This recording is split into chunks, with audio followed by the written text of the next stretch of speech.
विरार पश्चिमेकडील डोंगरपाडा येथील सुमारे 40 वर्ष जुन्या इमारतीच्या एका घराचा स्लॅब कोसळल्याची घटना घडली असून या घटनेत एकाच कुटुंबातील 3 जण जखमी झाल्याची माहिती समोर येत आहे। वसई विरारमध्ये गेल्या 4 दिवसांपासून जोरदार पाऊस कोसळत असून या पावसामुळे सध्या इमारतींचे भाग कोसळल्याचे प्रकार घडू लागले आहेत। डोंगरपाडा येथील गणेश कोऑपरेटिव्ह हाऊसिंग सोसायटीच्या पहिल्या मजल्यावरील 105 मध्ये राहणारे जयप्रकाश सहाने यांच्या घरातील हॉलमधील सिलिंगचा प्लास्टर कोसळला।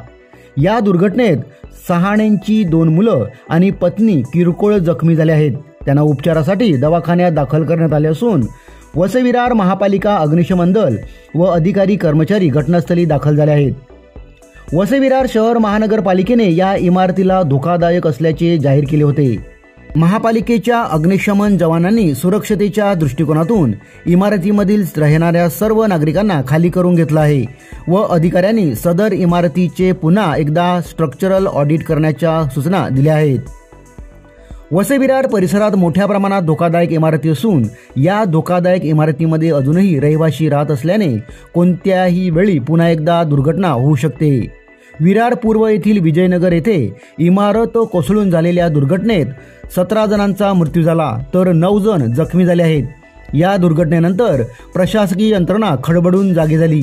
अखेर मुख्यमंत्री देवेंद्र फडणवीस यांनी वसई विरार परिसरातील अनधिकृतपणे बांधलेल्या धोकादायक इमारतीबाबत मोठा निर्णय घेऊन महापालिकेने अशा धोकादायक इमारती खाली करून त्या तोडाव्यात असे आदेश देण्यात आले आहेत।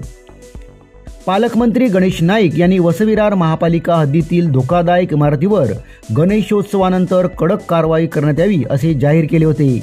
आता गणेशोत्सव संपलेला आहे आणि त्यातच डोंगरपाडा येथील स्लॅब कोसळल्याची घटना घडल्याने महापालिका प्रशासन आता काय भूमिका घेणार याकडे लक्ष लागून राहिलं आहे।